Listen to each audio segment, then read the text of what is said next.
Ibuye. South Africa. South Africa. Aku South Africa.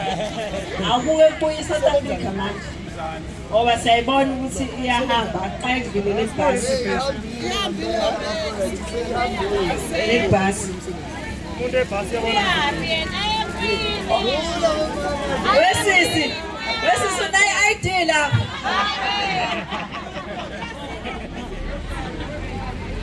Alright, so bakithi ngiyabonga kakhulu ukuthi niphume namhlanje.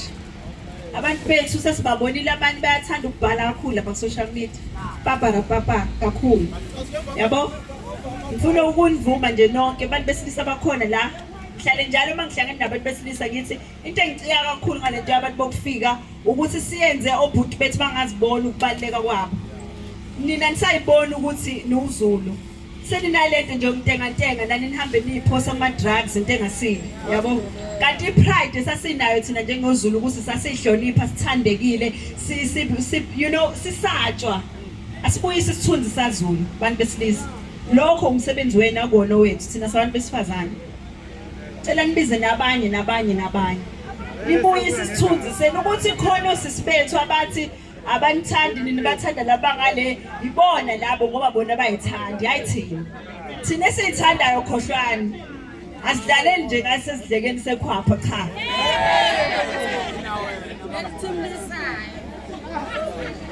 phambili ngobhuti base South Africa phambili amandla ngobhuti base South Africa phambili bese ngiza kwimbokodo ngithi hayi man yabo bakhona sisi base South Africa badayisa ngezo bese kuba khona nina ngicela nishayele izandla yabo nina into eniyenzayo khona ngeke ngambona ngisambona uMaya ithe iqhamuka ivoter ikhande lemoto wavele wamaphambi kwayo washaya lempahla ngathi nazo lapho usend message ukuthi noma ngingasithela ngamanzi kodwa ngene isiqede namhlanje sizosend message ukuthi ngeke basiqede nayi into engifuna uyidlulisa khona ngizondedela ngoba ngiyazi ukuthi vele sebesibalekelile right sekwanamhlanje la epoint yonke into wrong esikhala ngayo ngabantu bekufika iyenzeka la epoint shuthi asikakazi ukuhamba la epoint la epoint masikhuluma ngama drugs la epoint masikhuluma ngebhedlela egcwele nayi eDington lapha babangisa nathi bafuna ukuba khona masikhuluma ngesikole nasi isikole eDington phakathi futhi masikhuluma yonke into ebhedayo eyenziwa abantu bokufika ila lamabhilidi abawutshaya la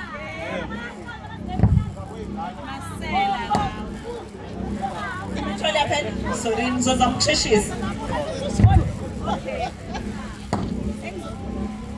Okay, iyaphela lento into engizoyisho yabo ngithi mina umzabalazo awuqalwanga abantu abawu10 million yangizwa umzabalazo awuqalanga abantu abawu10 million waqala ngakho laba babe bancane ngisho njalo njengoba sila singabasusa imindawo kodwa njengoba sisusa le ndaba sizoyiqeda yebo yegcine labantu la ezweni lethu bafethu alikho izwe leso solibuka lihamba phambi kwethu kumele kuba amaphoyisa asepoint esiphindela kuona futhi siyowabuza ukuthi bathathelani imali zale gebengu zala sizobuyela futhi bafanele sokugundulula lama Nigerian adayisa ama drugs la account azosisabisa sizoya futhi mawufanele sekulama building la abulaliso DJ Waras namhlanje la sizoya engingakusho nje ukuthi eexile khathi abantu behambile beyolela iapartheid ngenkathi belwa babe strategize so ngicela sihlale sila sonke niyangizwa namhlanje basilethele umlungu loya ukuthi azobhabha abantu ngamanzi cela nimtshele ukuthi amanzi asokabi uyazi ukuthi uthela abantu aba-wrong ngamanzi abantu abafanele abathele ngamanzi abangavamisile vele ukugeza ibona labo sizongena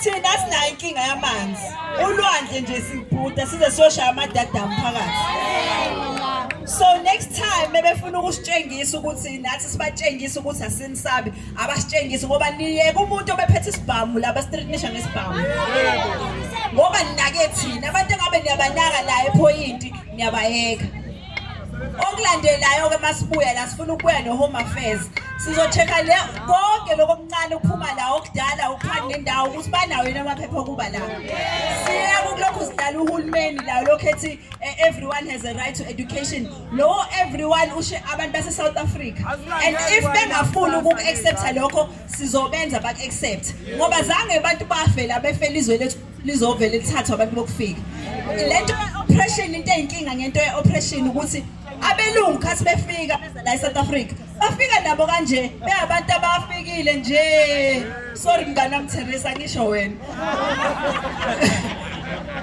khathi befika abelungu la bafika beyabantu nje abafuna ukuhlala nathi bazwane nathi ba-coexiste nathi kwathi kujika base befuna usithatha over ngiyanitshela we are living in a modern day oppression yama-foreign and ibona bafuna ukusithatha over manje lamabhomu la ahlele bewangenisa lapha eborder bazowenzani la kodwa ngifuna ukudlulisa umyalezo to upresident wakwi-country to upresident uCyril Ramaphosa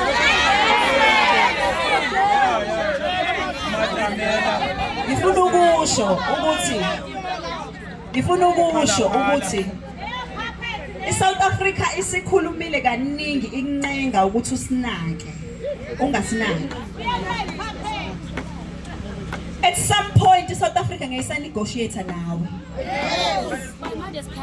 at the end of the day sasingavoteli ukuthi sizophathwa uhulumeni ofuna ukusitshela ukuthi sisenzeni ezweni lethu sifuneni sasivotela uhulumeni ozosilalela ukuthi yini esiyidingayo sivotela uhulumeni ozothi beyibona idingo zama-South Africans ukuthi nawo ama-South Africans angaqashiwe angasebenzi bese thi hayi mani khona inkinga ekhona la hawu nabo abantu bokufika begcwele nje bona bayasebenza hayi asiqale silungise le nkinga yabantu bokufika sibakhiphe sifake abantu base-South Africa basebenze bese-ke uma ubona ukuthi ama-South Africa ayavilapha-ke ngoba ngithanda nokusho njalo usungadila nalokho sekusele ama-South Africans wodwa angeke silungise iy'nkinga zethu nama-flaws ethu nokubheda kwethu kukhona abantu bangaphandle manje ngeke nje mina ngize ngilokhu ngigxekana vele nani niyabheda nezinto zenu enibheda ngazo kodwa kusiza ukulokhu ngigxekana nani njengamanje sisakhona abantu bokufika abafuna ukuthatha i-country sibhekile so sithi-ke kusasa sizohlonipha ukuthi ungangezwe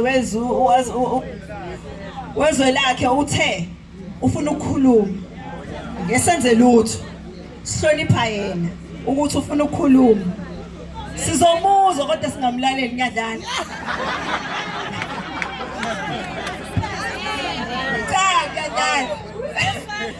sizomuzwa ukuthi uthini sithathe instruction yakhe ukuthi uthini sithi bayede ngangezwe ezulu kodwa siyacela enkulumeni yakho ubeka abantu base-South Africa phambili phela nje into esiyilwelayo sikhathele bafethu ngicela unicela ukuthi contactiwe i-white paper le kuthiwa fayisifaka ama-submission kuyona ngicela nisubmithe ngobuningi beni abangazi nizobona kwi-page lami niyabonisha into eyodwa nje noma ningashasho ngokuningi ukuthi sikhathele ama-refugees manje angithi wonke umuntu lokhetha i-refugee la asylum seeker wonke umuntu ngisho bathathe iphepha balifotokhopha athi refugee uyi-asylum seeker sesikhathele-ke manje le nto abayisayina ne-United Nations sicela ukuphuma thina ne-South Africa bathatha ama-refugees beyowasizwe emazweni abo right but ngifuna ukunichazela into engithuse kunakho konke ngale nto yama-refugees nize nibone ukuthi ngendlela esingekho safe ngayo siye kwi-meeting yaka-Home Affairs mayelana nayo i-white paper basitshela ukuthi ngifuna nizwe le nto ngoba ngifuna nizwe kahle angithi ngikhipha amafoni ngifuna le niyiposte ngoba ngifuna abantu base-South Africa bayizwe i-department yaka-Home Affairs ithi ngisho ngasuka indoda le eNigeria ibalekela uhulumeni wayo angazi noma banayo i-death penalty eNigeria ngikho sure but la ekunezwe khona eline-death penalty ngishabe umuntu uyisigebengu ezidlwengula abantu abawu-100 ngishabe kuthiwa angazi ngishabe kuthiwa udla abantu uyi-Hannibal ngishabe kuthiwa uyini kodwa the minute efika la eSouth Africa ethi mina ngiyi-refugee ngibalekelwa ukubulawa ezweni lami cela ningithathe siyabathatha labo bathi umthetho wase South Africa. Agcine-ke lapho, agcine lapho. Mhlawumbe ngicabanga ukuthi bayabathatha bayobabopha, cha abanayo i-jurisdiction yobabopha. Kufanele babadedele nje emphakathini bahambe nathi. Bathi umthetho mebesho la eSouth Africa. Bathi njengamanje ba-stuck, ngiyangizwa, ba-stuck nendoda yaseBotswana eyenza ubugebengu la eSouth Africa. Abakwazi ukuyideporta mayiphuma ejele ibuyele eBotswana ngoba kuthiwe eBotswana bazoyihenga. So kufanele ihlale la eSouth Africa. Kufanele ihlale ibhenkinga yethu. Ngoba thina isopopayi bezwe lonke lase-Africa, Africa for Africans. Nasi sicela i-death penalty buye. So engingakusho nje kuthina abantu base-South Africa, lento yokuthi sizonda abantu bokufika, ngiyengibabona abantu bethu bathi hayi mina ngizonda abantu abamnyama abafana nani. Ubani othe umuntu omnyama ufana nathi akakwazi ukusicolonize? Ukhona owabo kusho lokho, khona umthetho osho njalo. Kwasho bani uthi colonization i-oppression iqhamuka ngabelungu kuphela?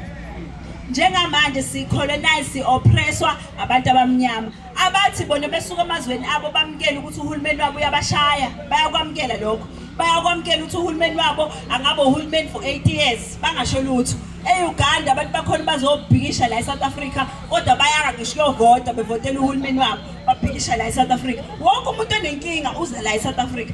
Thina-ke masinenkinga siyephi? Siyaphi guys? Ukhona la nifuna ukubalekela khona manje nenkinga ngoba sinenkinga njengamanje. Alizame nje nina njengoba sinenkinga nohulumeni ukuya amanye amazwe ase-Africa kule Africa for Africans sibone ukuthi bazosamukela yini. Nizotesta lapho ku-Africa for Africans ukuthi uyiqiniso yini. Ngoba phela u-Africa for Africans awukwazi ukuthi ube se-South Africa kuphela. Akwazi ukuthi thina sodwa fanele kuthiwa sithanda our African brothers. Nabo basithande phela basithathe njengoba bese sibathatha nathi. Enye into sengivala ka-Home Affairs basitshele ukuthi ukugada bona labantu abathi bangama-refugees ukhosta 440 million nyanga. So every month uhulumeni wethu ukhipha 440 million ukunikeza abantu bokufika laba bathi bangama-refugees. Mind you, thiwa ukwazi ukumxosha lo muntu, umuntu angalenda nje la eSouth Africa at the minute ethi ngiyi-refugee sefanele umyeke umthetho wala eSouth Africa. So uma bekhuluma ngokuthi labantu banama-documents bakhuluma ngalokho, yona into abakhuluma ngayo-ke leyo. Iwona ama-documents leyo ukuthi umuntu uvuke ekuseni wagibela ibhanoyi weza la wathi ngiyi-refugee bese bethi lowo muntu udocumented. Ngizama unichazela iy'nkinga esibhekane nazo njengezo. Ngiyanicela abantu bakithi ningakhathali kusa-8. Ngiyanicela njengoba nikhona namhlanje i-message ni-spread over and over and over again. Ngiyanicela ukhona abazali la ngifuna ukudedela noma oyedwa njengoba bazali bakhona ukuthi basho umyalezo bese-ke siyakhuleka ukuthi sizobuya nini, sizobonana futhi ku-social media, kodwa ukubuya khona siyabuya. Angeke sidlale labantu ukuthi sizolokhu sibancenga. Khona iy'ngane egcine zingafundanga esikoleni lokhu kuthiwa ama-refugees. Nathi-ke bafethu sama-refugees njengamanje ase-South Africa. Sicela ukuhamba so-applyele i-asylum. Futhi nje I think iyona step esilandelayo leso-ke. Ma-South Africans ngoba bafuna usilalela, masiceda la sonke siya-Home Affairs ngosuku oluthize siyoba ama-refugees. Angithi siyafuna phela nathi u-440 million lo. Siyayifuna nathi le protection le abanayo ukuvula iy'tolo ama-spaza shops kuthiwa benze umathando wokuba ama-refugees. Ukuze nani nisebenze laba bangasebenzi hamba ka-Home Affairs uyobe i-refugee. Amandla awethu, amandla mayibuye i-South